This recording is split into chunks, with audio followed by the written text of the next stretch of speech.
سورۃ الفتح آیت نمبر 15۔ اعوذ باللہ من الشیطان الرجیم، بسم اللہ الرحمن الرحیم۔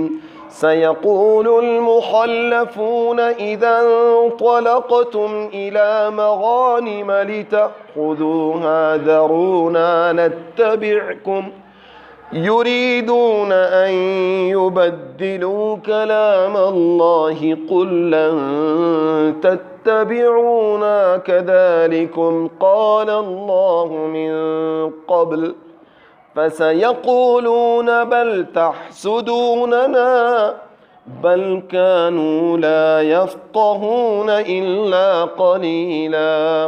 آیت نمبر 15 ہے، ترجمہ ہے اب کہیں گے پیچھے رہ گئے ہوئے، اب کہیں گے پیچھے رہنے والے جو پیچھے رہ گئے وہ کہیں گے جب تم چلو گے غنیمتیں لینے کو، کیا کہیں گے؟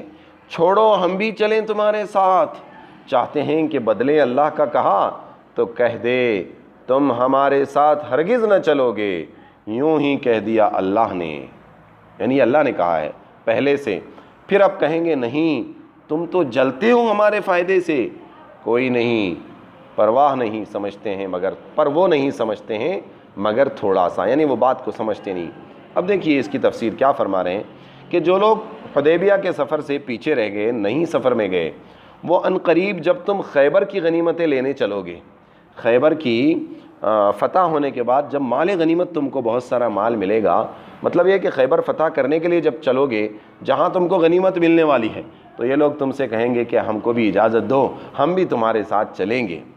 اور اس درخواست کی وجہ یہ ہے کہ ان کو مال کے ملنے کی لالچ تھی، جس کا حاصل ہونا ظاہر سی بات ہے، ان کو معلوم ہو گیا قرائن سے کہ اب تو کنفرم ہے ان کو ملنے ہی والا ہے، تو ان کو معلوم اور متوقع تھا۔ لیکن حدیبیہ کے سفر میں کیا تھا کہ وہاں تو تکلیف تھی، ہاں ہلاکت کا زیادہ یقین تھا کہ بھئی یہاں تو ہلاکی ہونے کا زیادہ مسئلہ تھا، اس لیے وہاں تو پیچھے ہٹ گئے، اور یہاں مال کے چانسز نظر آئے تو ہم بھی آتے ہیں۔ تو اس کے متعلق اللہ تعالیٰ فرما رہے ہیں کہ وہ لوگ یوں چاہتے ہیں کہ خدا کے حکم کو بدل ڈالیں، یعنی حکم اللہ کا یہ تھا کہ اس غزوے میں صرف وہ لوگ جائیں جو حدیبیہ اور بیعت رضوان میں شریک ہوئے، ان کے سوا اور کوئی نہ جائے، خصوصاً ان لوگوں میں جنہوں نے سفر حدیبیہ میں تخلف اختیار کیا، جنہوں نے حدیبیہ کے سفر میں جو لوگ پیچھے رہے اور بہانہ بازی کی، تو آپ ان سے کہہ دیجئے کہ تم ہرگز ہمارے ساتھ نہیں چل سکتے، یعنی تمہاری یہ درخواست ہم منظوری نہیں کر سکتے، ہم منظور نہیں کر سکتے۔ اس میں حکم اللہ تعالیٰ کی تبدیلی کا گناہ ہے کہ اللہ نے کہا ہے تمہاری بات نہیں ماننا ہے، تمہاری ریکویسٹ کو منظوری نہیں دینا ہے، یہ اللہ کا فیصلہ ہے۔ اب ہم وہ گناہ نہیں کریں گے کہ تمہاری منظوری کر لیں، وہ کرنا گناہ ہے۔ تو اللہ تعالیٰ نے پہلے سے یوں ہی فرما دیا ہے، یعنی حدیبیہ سے واپسی ہی میں اللہ تعالیٰ نے یہ حکم دے دیا تھا کہ غزوہ خیبر میں اہل حدیبیہ کے سوا کوئی نہیں جائے گا، صرف حدیبیہ میں جو لوگ گئے تھے وہی جائیں گے۔ اور یہ حکم خداوندی بظاہر قرآن میں لکھا ہوا مذکور قرآن کی آیت میں نہیں ہے، تو اس سے معلوم ہوا کہ یہ حکم وحی غیر مطلوع کے ذریعے آپ کو ملا تھا۔ وحی میں غیر مطلوع یعنی وہ وحی جو حضور صلی اللہ علیہ وسلم پر آتی تھی لیکن قرآن میں نہیں لکھا جاتا تھا، بلکہ وہ حدیث ہوتی تھی، یعنی حضور کی حدیث کہلائی، اس کو کہتے ہیں وحی غیر مطلوع۔ تو اس وحی میں یہ معلوم ہوا آپ کو جو احادیث کے ذریعے سے بیان کی جاتی ہے۔ اور یہ بھی ممکن ہے کہ حدیبیہ سے واپسی میں جو سورہ فتح نازل ہوئی اور اس میں یہ آیت آئی انا فتحنا لک فتحا قریبا، اس فتح قریب سے مراد خیبر ہی ہے، تو اس آیت نے اشارہ کر دیا کہ یہ فتح خیبر انہی اہل حدیبیہ کو نصیب ہوگی۔ اور جب آپ ان کو یہ جواب دیں گے تو وہ لوگ کہیں گے ظاہر یہ ہے کہ آپ کے سامنے کہنا مراد نہیں بلکہ اوروں سے کہیں گے کہ ہمارے ساتھ نہ لینے کو جو خدا کا حکم بتلایا جاتا ہے، حقیقت یہ نہیں ہے کہ خدا کا حکم ہے بلکہ تم لوگ ہم سے حسد کر رہے ہو، ایسا وہ پیچھے رہنے والے کہیں گے۔ اس لیے ہمارا شریک ہونا گوارا نہیں۔ حالانکہ مسلمانوں میں حسد کا کوئی شائبہ بھی نہیں، بلکہ خود یہ لوگ بہت کم بات سمجھتے ہیں۔ اگر سمجھ پری ہوتی تو اللہ کے اس حکم کی حکمت آسانی سے سمجھ سکتے تھے کہ حدیبیہ میں ان حضرات نے ایک بہت بڑے خطرے اور بہت بڑے امتحان کا کام کیا۔ منافقین نے اپنی دنیاوی اغراض اور مقاصد کو مقدم رکھا، یہ وجہ ان کی تخصیص اور ان کی محرومی کی ہے۔ کہ وہ لوگ تو دنیا دنیا کرتے رہے اور یہ بیچارے جان ہتھیلی میں لے کے چلے. اب جب یوں سمجھ لیجئے کہ مٹھائی کھانے کا وقت آیا ہے, انعام ملنے کا وقت آیا, تو اب سارے ہی ساتھ آنے لگے. اللہ نے فرمایا نہیں بھائی, جو تکلیف اٹھائیں انہی کو ملے گی. یہاں تک مضمون خیبر کے متعلق تھا. آگے ایک دوسرے واقعے کے متعلق گفتگو کے لیے ارشاد ہوتا ہے کہ آپ ان کے پیچھے رہنے والے دیہاتیوں سے یہ بھی کہہ دیجئے کہ اگر ایک خیبر میں نہ گئے تو نہ صحیح, ثواب حاصل کرنے کے اور بھی موقع آنے والے ہیں. چنانچہ ان قریب تم لوگ ایسے لوگوں سے لڑنے کی طرف بلائے جاؤ گے جو سخت لڑنے والے ہوں گے. اس سے مراد فارس اور روم کے غزوات ہیں, جیسا کہ ابن عباس وغیرہ کی روایات میں ہے, کیونکہ ان کی فوجیں بالکل تربیت یافتہ, ٹرینڈ اور باسامان, یعنی سامان ان کے پاس ویپنز وغیرہ ہیں. تو یا تو ان سے لڑتے رہو, یا تو وہ اسلام کو مان لیں اور قبول کر لیں, خواہ اسلام قبول کر لیں یا اسلامی حکومت کی اطاعت ہی کر لیں. اسلام نہیں قبول کرنا ہے تو اسلامی حکومت کی اطاعت کر لیں اور جزیہ دینا قبول کر کے. مطلب یہ ہے کہ تم اس کام کے لیے بلائے جاؤ گے تو اس وقت اگر تم اطاعت کرو گے اور ان سے قتال کرو گے تو تم کو اللہ تعالیٰ نیک بدلہ دے گا. اور اگر تم اس وقت بھی روگردانی کرو گے, اپنا رخ پھیر لو گے, منہ پھیر لو گے, اپنی جان بچاؤ گے, جیسا کہ اس سے پہلے حدیبیہ میں تم نے کیا ہے, تو وہ دردناک عذاب کی سزا دے گا تم کو. البتہ دعوت جہاد سے معذور لوگ مستثنیٰ ہیں. کمزور بوڑھے لوگ نہیں جا سکتے, معذور لوگ ہیں, تو ان کا مسئلہ نہیں ہے. نہ اندھے پر کوئی گناہ ہے اور نہ لنگڑے پر کوئی گناہ ہے اور نہ بیمار پر کوئی گناہ ہے. اوپر جو مجاہدین کے لیے جنت اور نعمت کے وعدے اور جہاد سے جان چرانے والوں کے لیے وعید مذکور ہے, ان میں کچھ انہی لوگوں کی تخصیص نہیں بلکہ قاعدہ کلیہ ہے کہ جو شخص اللہ اور رسول کا کہنا مانے گا. یہ قاعدہ ہے, یہ اصول ہے کہ جو شخص اللہ اور رسول کا کہنا مانے گا اس کو ایسی جنتوں میں داخل کرے گا جن کے نیچے نہریں بہتی ہوں گی, اور جو شخص حکم سے روگردانی کرے گا اس کو دردناک عذاب کی سزا دے گا. ان آیتوں میں کچھ مسئلے, کچھ نکات, کچھ پوائنٹس معلوم ہو رہے ہیں کہ اس واقعے کا ذکر جو حدیبیہ سے واپسی کے بعد 7 سن ہجری میں پیش آیا تھا.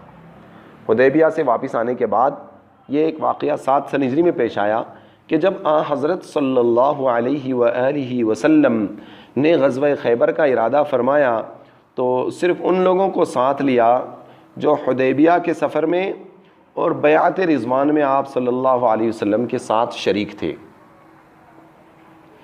جو بیعت رضوان میں اور صلح حدیبیہ میں آپ صلی اللہ علیہ وسلم کے ساتھ بیعت رضوان میں شریک تھے, اور اللہ تعالیٰ نے اپنے رسول صلی اللہ علیہ وآلہ وسلم کو خیبر کی فتح اور وہاں سے اموال غنیمت ملنے کا وعدہ فرمایا تھا. تو اس وقت دیہات کے وہ لوگ جو سفر حدیبیہ میں بلانے کے باوجود عذر کر کے بہانے کر کے پیچھے رہ گئے, ان لوگوں نے بھی خیبر میں ساتھ میں چلنے کا ارادہ کیا. ان لوگوں نے بھی ساتھ میں چلنے کا وعدہ کیا, تو ارادہ کیا انہوں نے. تو ان کے جواب میں تو ان کو صلیبیہ کی کچھ برکات دیکھ کر ان کو پیچھے رہنے پر شرمندگی بھی ہوئی, اور ان کو قرائن سے خیبر کا فتح ہونا اور مال غنیمت کے ملنے کی امید تھی, یا مسلمانوں کے ساتھ جو معاملات اللہ تعالیٰ کے پیش آئے, صلح حدیبیہ کی برکتیں جو انہوں نے دیکھی, اور وہ پیچھے رہ گئے تو ان کو تھوڑی شرمندگی بھی ہوئی. اب وہ ارادہ کرنے لگے کہ ہم بھی آئیں گے. ان کے جواب میں قرآن نے کہا کہ یہ لوگ اللہ کے کلام یعنی اس کے حکم کو بدلنا چاہتے ہیں. یریدون ان یبدلوا کلام اللہ, مراد اس حکم سے غزوہ خیبر اور اس کے مغانم کا صرف اہل حدیبیہ کے ساتھ مخصوص ہونا, کہ جو لوگ حدیبیہ میں گئے ان کو ہی خیبر کی غنیمتیں ملیں گی. یہ اللہ کا حکم بدلنا چاہتے ہیں. اور اس کے بعد آیت کذالکم قال اللہ من قبل میں یہی تخصیص اہل حدیبیہ کا قول ہے. کہ مگر یہاں یہ سوال پیدا ہوتا ہے کہ قرآن کریم میں تو کہیں اس کا ذکر نہیں ہے کہ بھئی خیبر کی غنیمتیں صرف حدیبیہ والوں کو ملے گی, بیعت رضوان والوں کو ملے گی. پھر اس تخصیص کے وعدے کو کلام اللہ اور قال اللہ کیسے کہا؟ تو وحی جواب یہ ہے کہ وحی الہی صرف قرآن نہیں ہے.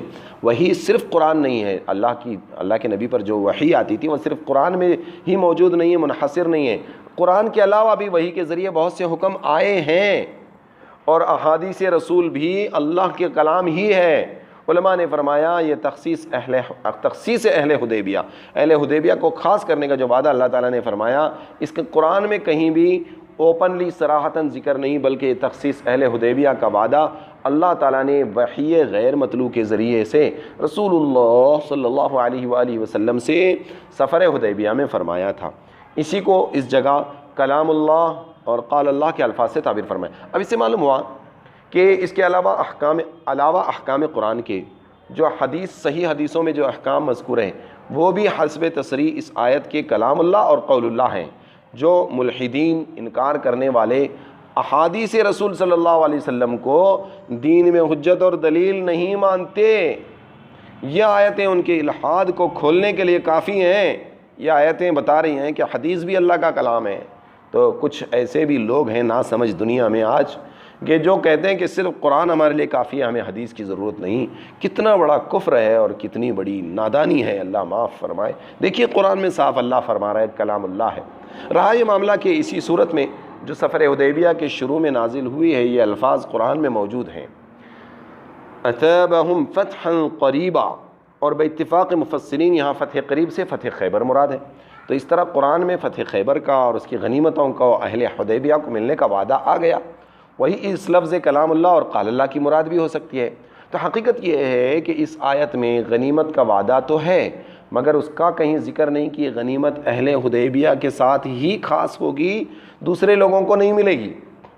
یہ تخصیص تو بلا شبہ حدیث رسول سے ہی معلوم ہوئی ہے، وہی کلام اللہ اور قال اللہ کا مصداق ہے۔ اور بعض حضرات نے جو سورہ توبہ کی آیت کو اس کا مصداق قرار دیا ہے، یعنی آیت فَاسْتَأْذَنُوكَ لِلْخُرُوجِ فَقُلْ لَن تَخْرُجُوا مَعِيَ أَبَدًا وَلَن تُقَاتِلُوا مَعِيَ عَدُوًّا إِنَّكُمْ رَضِيتُمْ بِالْقُعُودِ أَوَّلَ مَرَّةٍ۔ اب یہاں جو اللہ تعالیٰ فرما رہے ہیں کہ وہ اگر تم سے اجازت مانگیں تو ان سے کہو کہ ہرگز ہمارے ساتھ مت نکلو، یہ مفہوم یہ ترجمہ اس آیت کا۔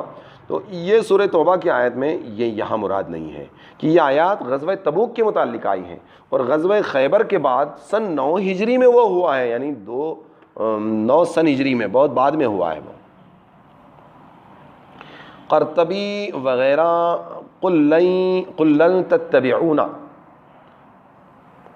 تتبعونا، اس میں جو تاکیدی طور پر یہ کہا گیا ہے کہ متخلفین حدیبیہ سے یہ فرمایا کہ تم ہرگز ہمارے ساتھ نہیں ہو سکتے، یہ صرف غزوہ خیبر کے ساتھ مخصوص ہے، آگے کسی اور قتال اور جہاد میں شریک نہیں ہو سکیں گے، یہ بات نہیں ہے، صرف خیبر سے منع کیا گیا ہے، کیونکہ وہ بیچارے جو پیچھے رہ گئے تھے دیہاتی لوگ، ان کو آگے چانس دیا گیا۔ اب یہی وجہ ہے کہ ان متخلفین حدیبیہ میں سے قبائل مزینہ اور جوہینہ بعد میں رسول اللہ صلی اللہ علیہ وسلم کے ساتھ غزوات میں شریک ہوئے۔ اس سے سمجھ میں آتا ہے کہ یہ لوگ ایمان والے ہی تھے، لیکن تھوڑا سا لوگوں کی باتوں میں آ گئے تھے۔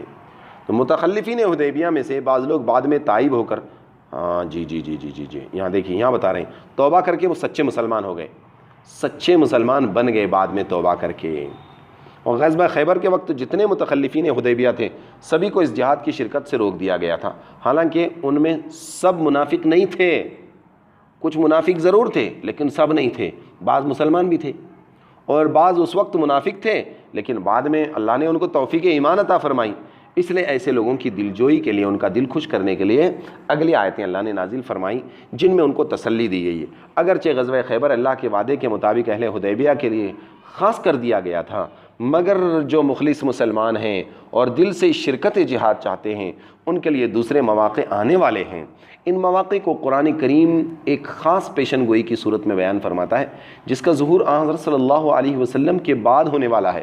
ارشاد فرمایا سَتُدْعَوْنَ إِلَىٰ قَوْمٍ أُولِي بَأْسٍ شَدِيدٍ، یعنی ایک ایسا وقت آنے والا ہے جب کہ تمہیں جہاد کی دعوت دی جائے گی، اور یہ جہاد ایک بڑی سخت جنگجو قوم کے ساتھ ہوگا، اور تاریخ اسلام گواہ ہے کہ یہ واقعہ حضرت صلی اللہ علیہ وآلہ وسلم کے عہد مبارک میں پیش نہیں آیا، کیونکہ اولاً تو آپ کا اس کے بعد اعراب کو کسی غزوے میں دعوت شرکت دینا ثابت نہیں، ٹھیک ہے؟